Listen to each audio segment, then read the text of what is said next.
Hi, everyone. Welcome. We're so excited to have you here. Thank you so much for joining us. My name is McKaylee. I work at Tattered Bookstore. I'm so delighted to be doing these events again. I know that it's virtual and it's not the exact same here, but we're really excited to have you guys with us as a virtual community. And we may not be able to be together in that kind of community, but so we have a couple people that we're getting in here. I am happy to share that link with some people who are struggling to get in right now, but let me just double check with them here. Some people are already active in the chat. Thank you so much for doing that. We are just getting ready for a long lineup of events. This whole week I've got events starting today, running all the way to Saturday. So you should be able to check untitledcover.com and you'll be able to register and see those links. And so we're so excited to have Johanna with us here today. A quick couple of housekeeping things. For those of you who may be joining us around the world, around the nation, we've had a lot of people with virtual joining us who may not be from Denver. Tattered Cover is a local bookstore in Denver, Colorado, local independent bookstore. Sorry, just sending those links to everybody, making sure that they can get in. But yeah, we're local here in Denver, Colorado. We have 4 locations in the Denver metro area, and that allows us to be able to expand to multiple communities. And even though we are limited space, we are still letting people in. You can come in wearing your mask over your mouth and your nose and join us for about 90 minutes or so. But if you're not in the Denver metro area, or you're like me and you'd rather stay in your pajamas and shop, our website, tatteredcover.com, is open 24/7. So you can go ahead and order books there. I also want to let you know that for this event, closed captioning is enabled. All you have to do is toggle your mouse over the screen that you're watching me on right now. There's a button labeled CC on it. CC this way. I don't know which way you're seeing me, if it's flipped or not, but there's a button labeled CC on there, and that should enable closed captioning for those who might need it or want it. And now I'm really excited to introduce Johanna, who we have here with us today. This is I'm so excited for this book, guys. Johanna Silver, a Denver native, is a James Beard award-winning author who writes mostly about plants and people. Her first book, The Bold, Dry Garden, Lessons from Ruth Bancroft Garden, Timber Press, is available everywhere books are sold. Her second book, Growing Weed in the Garden, a no-fuss seed-to-stash guide to outdoor cannabis cultivation from Abrams, was just published in March of 2020. Johanna is a contributing editor at Better Homes and Gardens, and her work has been featured in Martha Stewart Living, the San Francisco Chronicle, and Eating Well. Previously, Johanna spent 10 years at Sunset Magazine, beginning with a shovel in her hands and culminating as head of the gardening department. In 2016, she oversaw the creation of the new editorial Test Gardens as a part of the brand's historic move from Menlo Park to Oakland and Sonoma. It's my honor to welcome our author of the hour, Johanna Silver. We're going to have her join me on video here. Hi. Okay. Welcome. Thank you so much for joining us. Thank you. Thank you. Yes. So you have a bit of a presentation for us to tell us all about your book. Is that right? Yes. So let me do the screen share. Absolutely. Thingamajig. Got it. Technical magic. And now everybody's looking at my screen. Perfect. And so now I'm going to do slideshow. Yep. Mm-hmm. Got it. Perfect. Okay, now's when I take my deep breath and say, hello, everybody. Thank you. I know that my mom has stacked the audience full of family friends. So I think my former dentist since childhood is in the audience, and all sorts of other people. So thank you all for coming. I'm really sorry that this can't be in person, and hopefully soon. So let's talk about my book, Growing Weed in the Garden. So it's, as was mentioned, I really don't come from the cannabis world. I spent 10 years at Sunset, a lifestyle magazine, and my world was really gardening. This was the behind the scenes of the editorial Test Garden, where we, dug up and planted and planned a glorious cut flower garden for publication in the magazine. And similarly, I got to go on some really amazing adventures. I went to Alaska to cover peony farming. And this was down near San Diego, covering protea and protea farmers, and really just like all sorts of vegetable, fruit, and ornamental gardening, and not cannabis. And then I got laid off. And right when Simon, my son, who's 3.5 and a monster, right when he was 6 months old, and I was desperate to keep writing, and I just wrote to every editor I've ever worked for, begging for assignments. And so a former editor-in-chief was at the Chronicle, and she told me she wanted me to grow weed in my garden and document it as a gardener for the San Francisco Chronicle. And I told her I had no idea where to get seeds, and she told me that was my opening line. It was true. I had no idea where to get seeds. And thus began my journey. And I grew weed in my backyard and documented it. And through that process, discovered that while there are some really great books on the subject, these are, the one on the left is considered the Bible, and the one on the right is a personal favorite. It does deal with outdoor cultivation, but there are absolutely no pictures, but she's great and brilliant. Anyway, there were no outdoor only, non-stoner books about how to grow this plant, treating it like it is a plant and not this, thing that's been bred in basements to get as high as possible for the last 100-ish years from prohibition. So I wanted to take my lens, which is, gardener, lover of cultivation, soil, etc., and grow cannabis and make it less scary for people. So that's how this book was born. There are a lot of myths around cannabis cultivation that come out of having been put in basements with weird lights and lots of equipment, and having been bred exclusively to get people as high as possible for so many years. Something that is in the book is talking about how under alcohol prohibition, people had moonshine because it transported easily and it got you really messed up. And we can see a similar trend in cannabis, where while it was illegal, we bred it to blow out THC levels. And really there's, and I forgot the rest of the metaphor. And with alcohol, now that it's legal, we like to drink our glass of wine on our picnic blanket, and talk about the mouthfeel. So it's very different. And we can see that happening with cannabis too. As it comes out of the dark and into the light, we're seeing it just starting to be bred for all sorts of other cannabinoids besides THC. I'm excited for it to be bred for other reasons altogether, like pretty leaves, et cetera, et cetera. So my book documents growing the entire plant from seed or clone. In the middle is a little baby seedling, and on the right is a clone. Spoiler alert, grow from seed. They form a strong taproot, and they're really sturdy little buggers, unlike clones, which will sort of get stressed out at subpar conditions.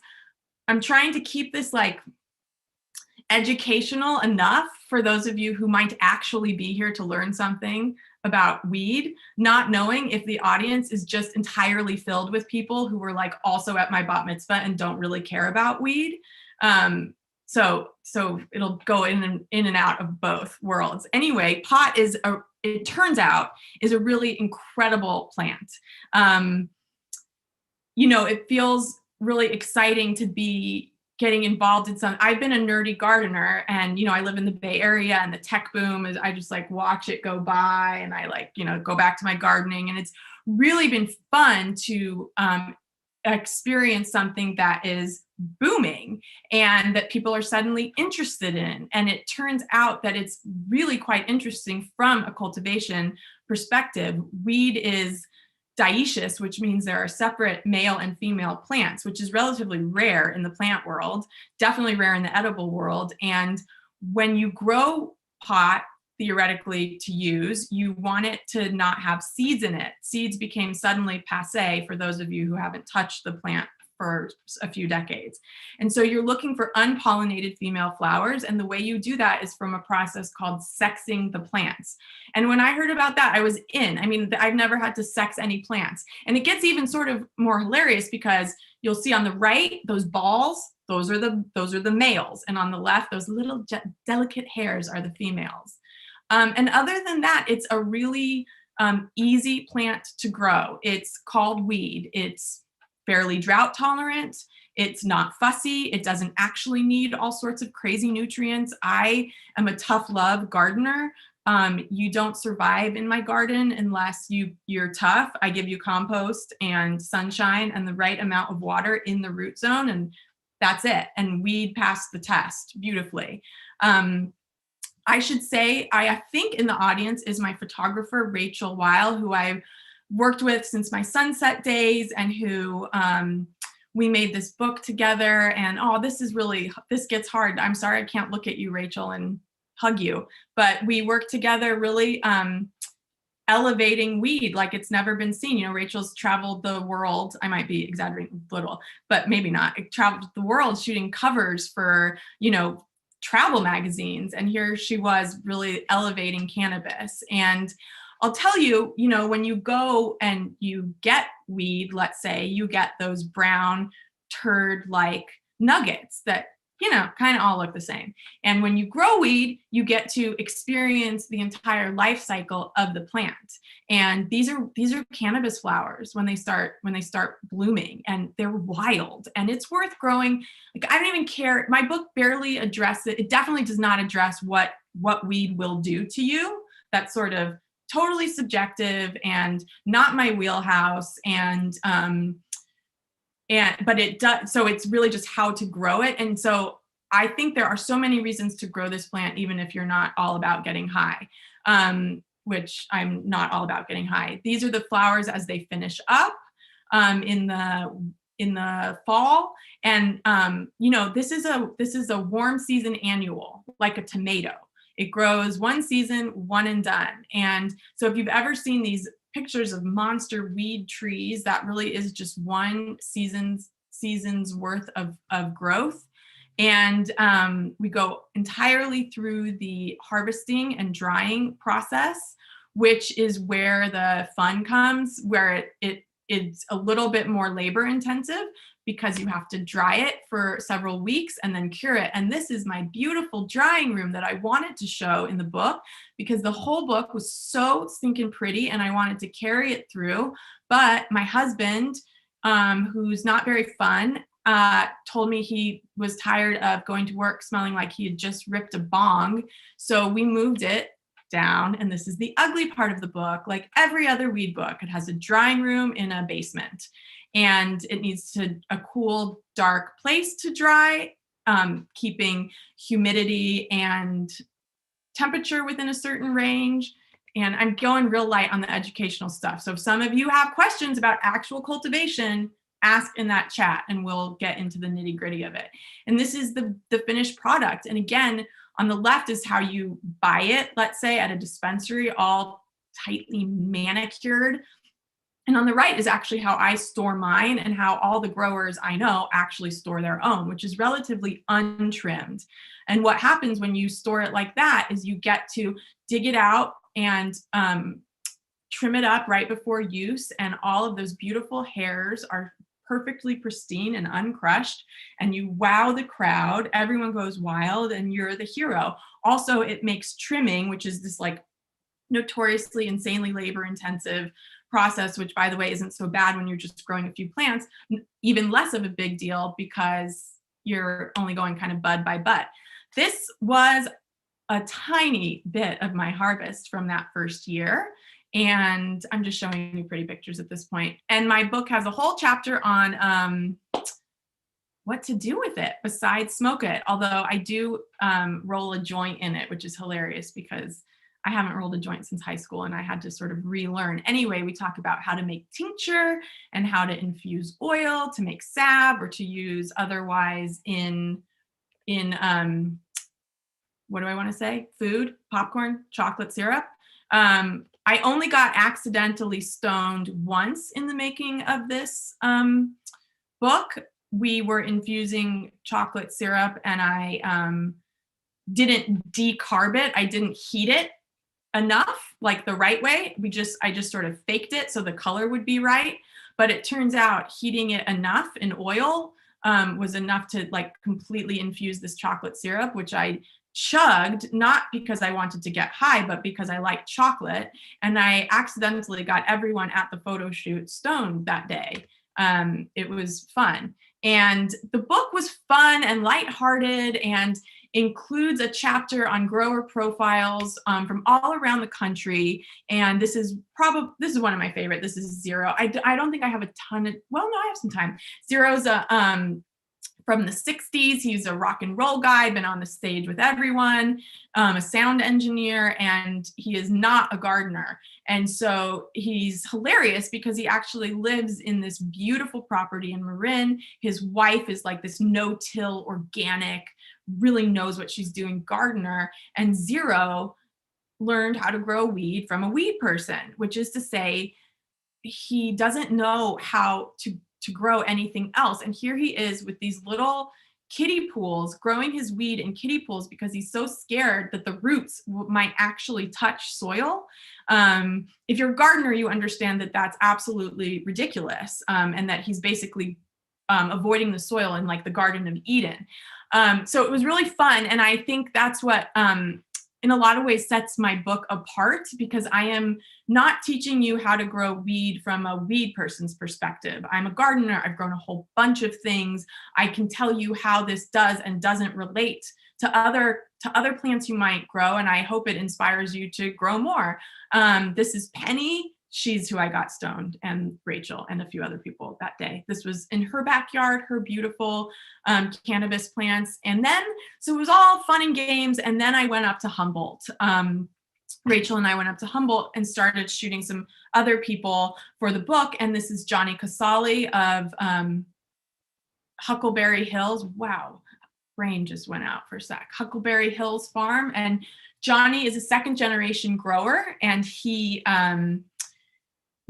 moved out there with his mom when he was a little kid, and they grew weed to pay the bills. And Johnny was busted for growing when he was 19. It was his first offense, and he spent 10 years in federal prison. And at that moment in time, the book stopped being just like this, haha, isn't it so funny that I pivoted to weed, and more about really wanting to honor this plant, people's relationships to it, what people have gone through with it, and how it's impacted people's lives. And indeed, these are not from the book. That has continued to be to keep me interested. The thing that keeps me interested in this plant is that at the end of it, I think this summer, as many of us continued to wake up, I really reflected on the lack of diversity within my book, which is something that I've been reflecting on with my, many years in an editorial space where we're after the prettiest gardens as fast as possible. And when you're doing that, you get a white person who's had, a lot of resources. And I suddenly got curious about telling other people's stories, and have embarked on documenting Black, for now, cannabis gardeners. And it's been a tremendously wonderful learning curve, and finding incredible gardens that sometimes aren't photo ready, that I would have passed by on my first go. But when you have a little magic and move a few things around, you can really widen the lens of what stories you're telling. And I think that these stories are incredibly important to tell, given, we have a quote legal industry where 95% of businesses are owned by white men.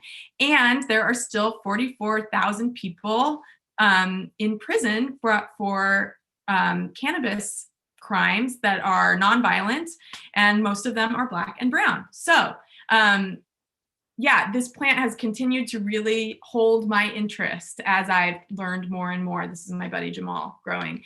I also, again, remain incredibly interested in nerding out on the plant. This is not a fern. This is a cannabis cultivar called Freak Show. By the way, also in my book, I don't use the word strain. You might have noticed that I don't talk about strange, which is like some bizarro word from, like coronavirus or flu. You think about strains, you don't use it with plants. And so sort of crawling out of this stoner lingo, sorry if I'm offending you, if there are any like stoner identified people in the audience. I don't mean to offend you. But I think we need to, for the industry to be taken seriously, and for the garden to just feel like a plant, which is just what it is, we should use the proper language around it that we use with other plants in the garden, which really no one says cultivar. We all misuse the word variety, but I'm being official. Okay, on a much lighter note, I did dedicate this book to high school Johanna. I dedicated it to myself, yes. And this is my mom's least favorite of all time of my photos. So we'll pause here so she can just soak that in. Junior year GW, thrift store shirt, hemp necklace. Looks like right after I got stoned, and really I haven't touched. That's a lie, but I don't use the plant all that much, and it's been also pretty awesome to rediscover it, frankly, even from a use perspective. All the things that are available for lower doses have been really helpful, especially during a pandemic with a young child. And it's been a family affair too. So on the right is my brother, Johanna Silver, a little bit infamous, and he's been a longtime forever user. And he actually flew out to California to participate in our harvest party for the book. And he flew in for one night to smoke my weed. And he is the only person shown using cannabis in the book. And there he is smoking a gold paper, 24 karat gold lined paper joint. I don't know if I said all that right. And then you've got my mom, who has confessed that she actually has always liked weed, though she didn't use it while all that time she was raising us. But it turns out she likes weed and is really, really funny when she's high. She thinks she should be making documentary movies. I tell her, no, Mom, you're just stoned. This is a picture of her coming out to visit me one time and demanding that I take her for dessert at a diner. And that's, her being stoned. And then my dad, who isn't as fun on weed and should stick to alcohol, is growing. He does share gardening with me. So this was his first harvest this pandemic summer in Santa Fe, where they're hunkered down. And that is his entire harvest. But I want to tell you, you'll do a better job than my dad than growing weed. I'm not totally sure what went wrong, but he didn't have a super impressive harvest.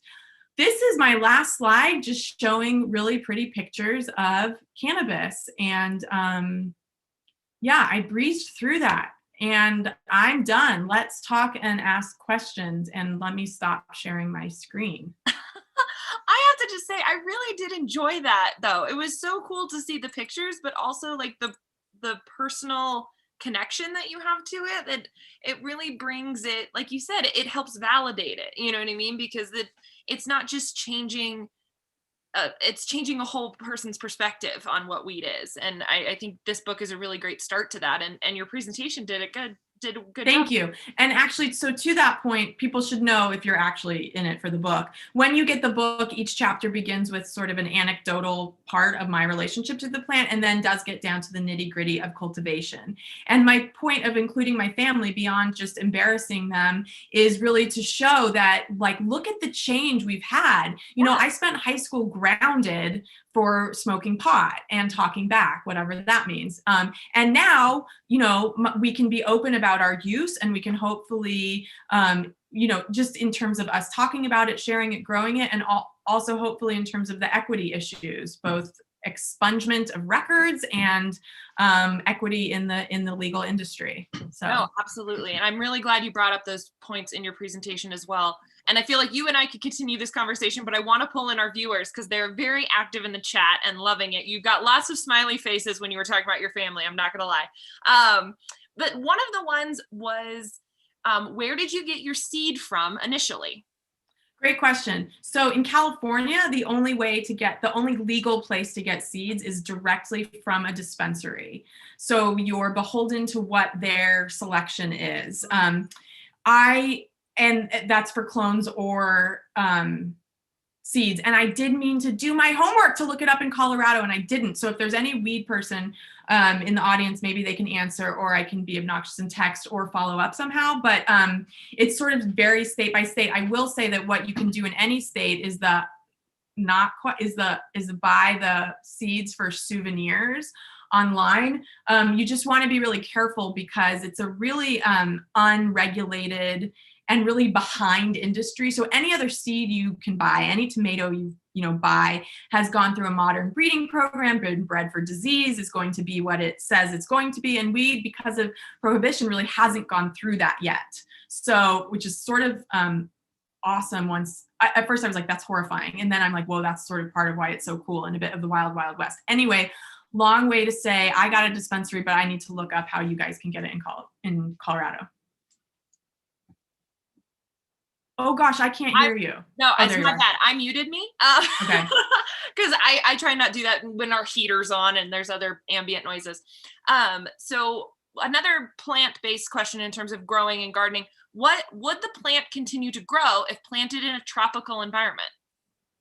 That's another fabulous question. Okay, good. I'm glad you guys are asking the horticultural ones.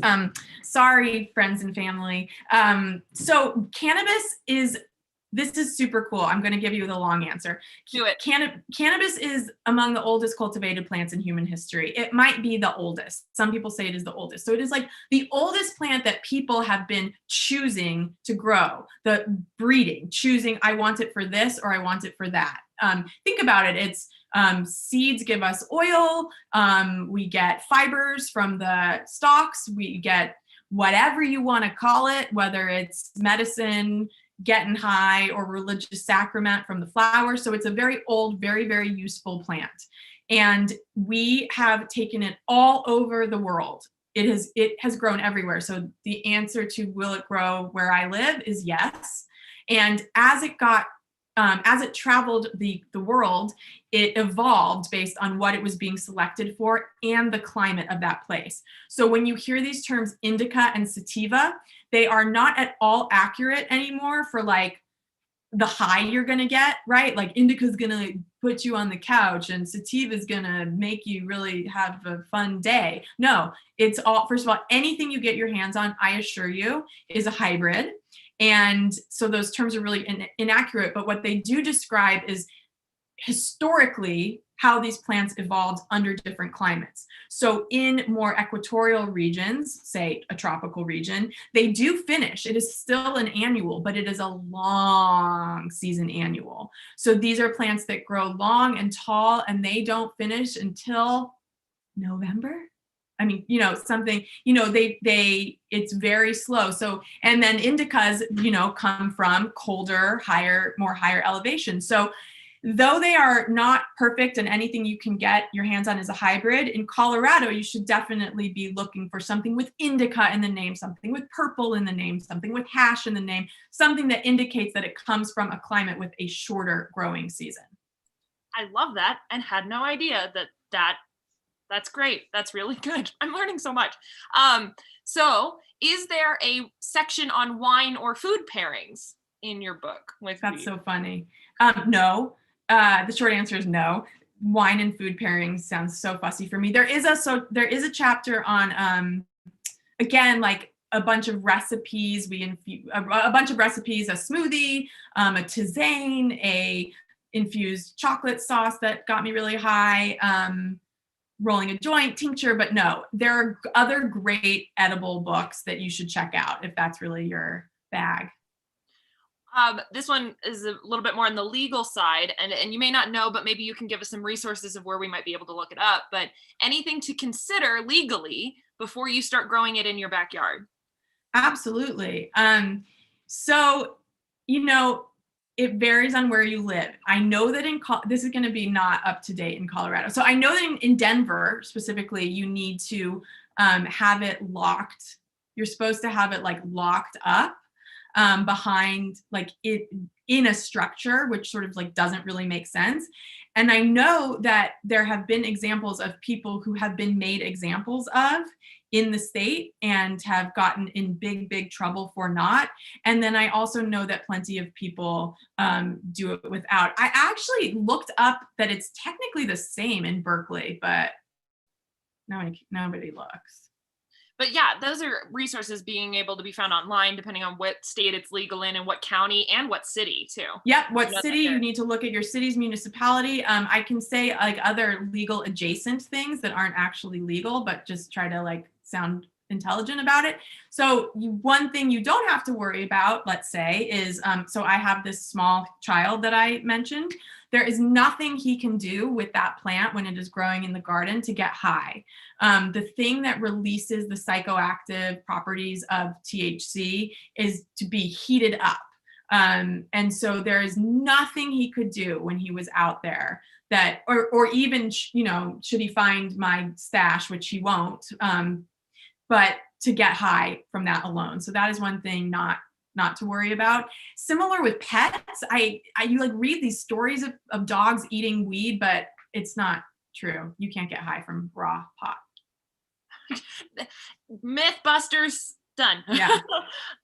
So the 44, so we're going to move a little bit into the criminal side of it. We got a couple of questions here talking about, talking about, we were mentioning legality. I opened it up. Here we go. So the 44,000 is an alarming number. Is that federal incarceration for all 50 states?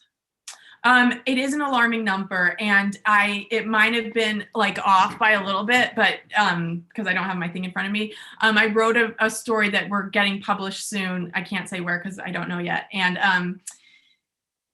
a great place to look for this stuff is the Last Prisoner Project. Yes. Please go there and learn from them. And I will let that go instead of getting on a soapbox again.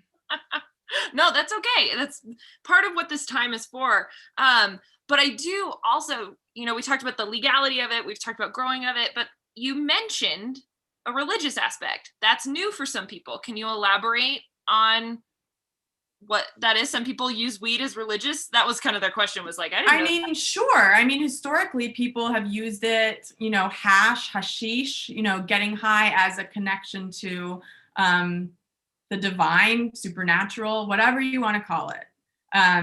You know, we in our culture tend to think of it as like recreational, either getting high or as medicine. And I do think there's this in between that is for people to figure out what their relationship is to the plant. I can speak personally. I've gotten a lot more comfortable speaking personally about my use in this. I am a one-note wonder with pot. So like, it does not matter if it like swears that it's going to put you to sleep. I am awake and I am cleaning something. And I have found that with a very small amount, very small. So like on the edible side, you know, 2 milligrams, 3, 5, if I want to push it a little bit, I can be fully functional, fully present with my child, and even more present with my kid. Like I was a really fun preschool teacher in like March and April on a few milligrams of cannabis. And so, you know, I think people have to find out what it does for them. There are people who use it medicinally, and I have not really gone that route. You know, if another person suggests to me that I should use CBD to control my rheumatoid arthritis, I'm going to smack them. For me, that doesn't do it, but for other people, it does. I think people need to be the only way to figure out right now is to try it. And there's very little research. All research has been done on animals. And, you know, I spoke to a UCLA professor and was like, I'm going to be interfacing with the public and they're going to want to know about CBD. And he was like, you tell them we don't know. And I'm like, but I spoke to this person and this person and this person and the, you know, immune system modulator and this and that. And he's like, yeah, in mice, we don't know. Humans, we don't know. You know, obviously we have the one drug that helps with pediatric epilepsy. And this is really the only pharmaceutical like thing we know so far. And then it helps a lot of other people. You just have to find it for you, which is why I stay in my lane of cultivation. Yeah. Except when I veer out. But it's a very useful, as you were talking about, it's a very useful lane to be in because there's not a lot of guides like this out there. And so how did this start for you? How did gardening start in an interest in your life? How did you get bit by that bug, so to speak? So I did not garden as a kid. I think my parents grew pumpkins like 1 year and that was it. And when I was in college, I studied abroad and I was in rural and rural agricultural places for the first time in my life around the world. And I was really interested in social justice, and I got interested in food and thinking food was like the issue, how we connect to the environment, how we connect to our culture, our health, everything. And came home to Denver and worked at, I was an intern for 2 years in a row at Delaney Community Farm, Delaney Urban Farm, part of the Denver Urban Gardens. And I had never done anything like that. And I mean, I truly didn't know that the thing inside the cucumber was the thing you put in the ground and walk away from and it grows. And it really changed my life. I really discovered that I loved being dirty. Well, I mean, I think I've always liked being dirty, but really being in the dirt and cultivating. And it grew from there. And I sort of abandoned the social justice dreams for this sort of, the Sunset. I got hired at Sunset as sort of a glorified maintenance gardener. I was planning and building and maintaining gardens in this editorial test garden, and got in through the back door that way, and went and said, like, I'm never going to care about rich people's gardens. I don't care. Like, I only care about tomatoes.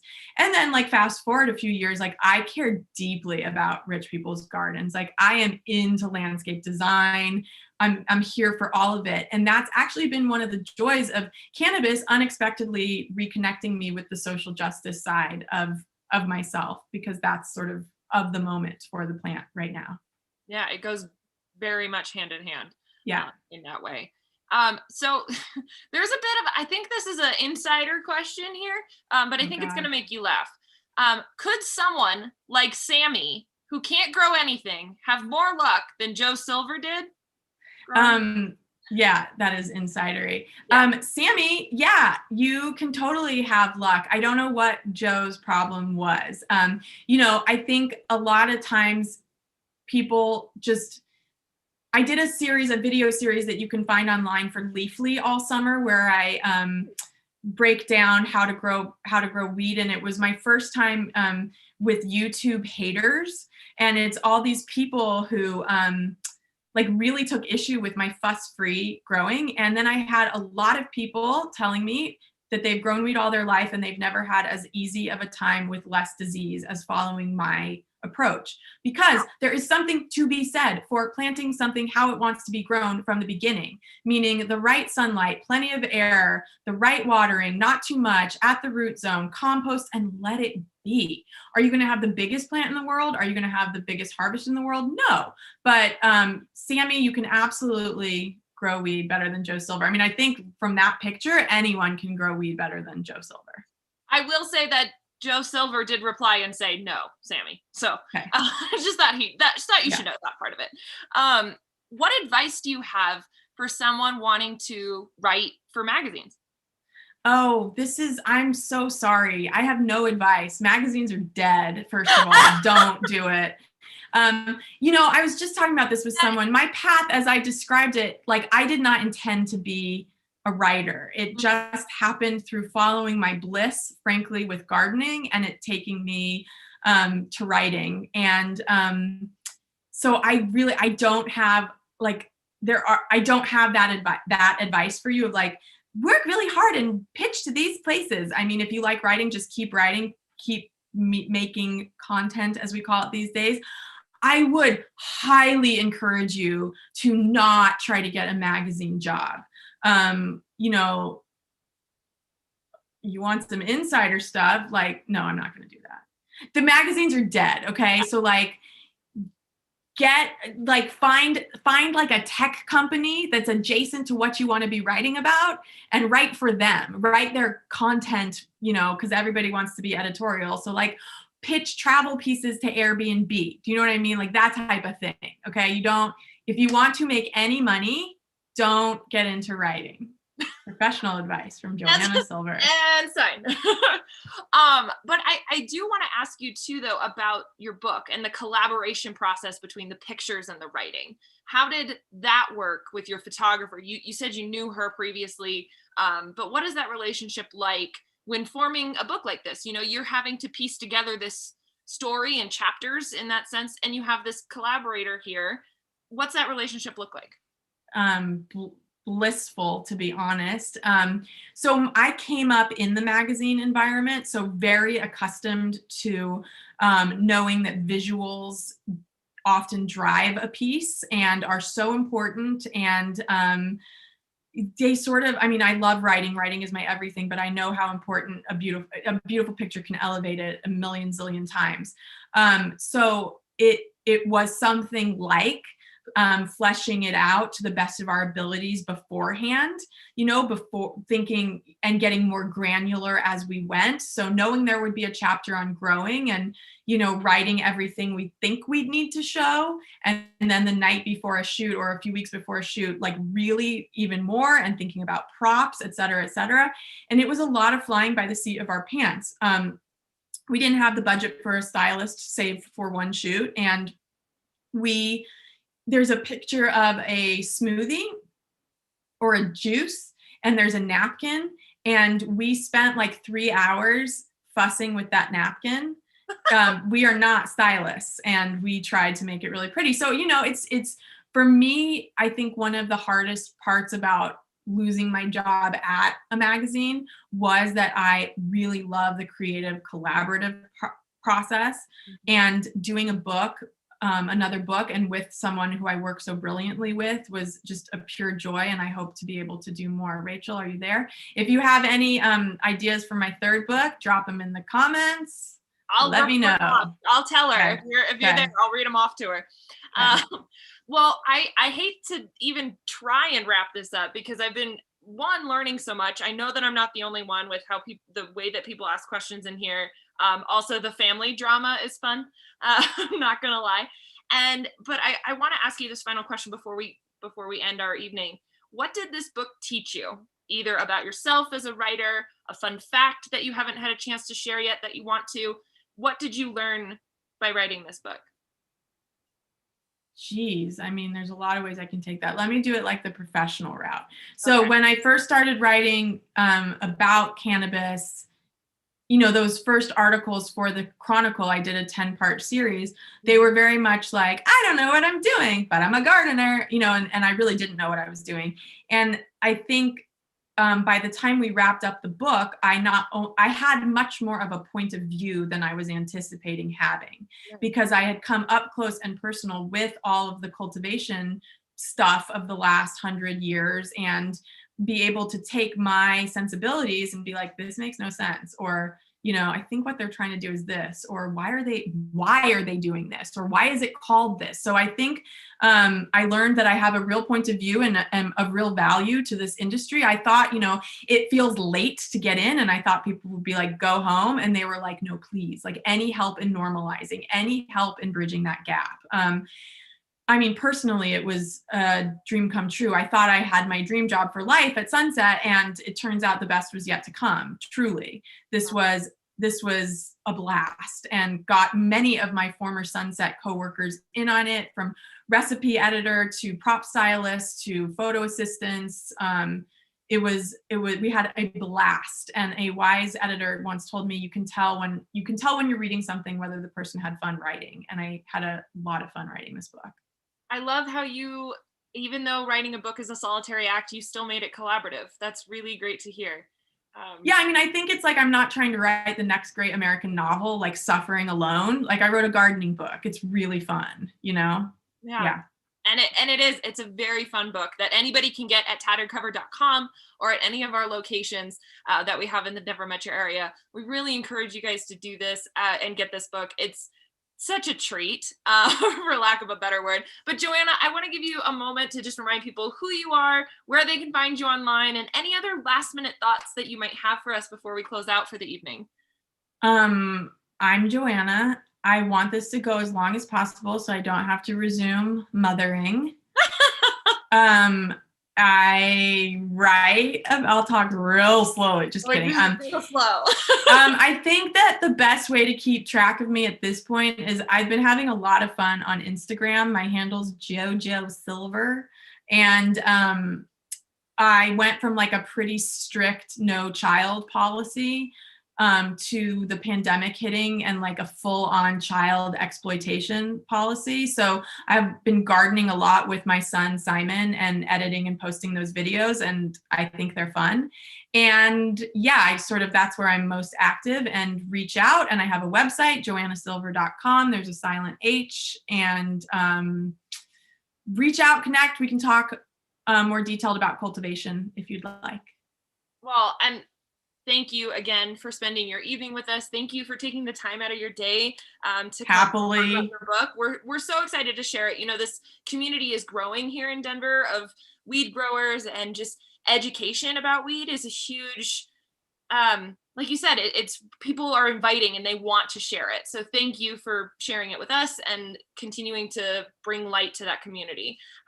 And we can't tell you how much we appreciate it. So once again, you guys can get your copy of Growing Weed in the Garden by Johanna Silver at tatteredcover.com or at any of our locations in the Denver metro area. We have many more events coming up. And we're trying to get some more gardening ones on the books as it is summer is coming up and spring. So check that out at tatteredcover.com. And you can follow us as well everywhere on social at Tattered Cover or Tattered Cover Bookstore. Joanna, if you'll stay on for a little bit after I end it here, I want to thank you guys again for joining us. And we've got lots of thank yous. You've got lots of thank you JoJos in the chats, just so you're aware. I'm sure your dentist is very proud. My name's McKaylee. I'm with Tattered Cover Bookstore. Thank you all again. Stay safe and happy reading, everyone. Bye.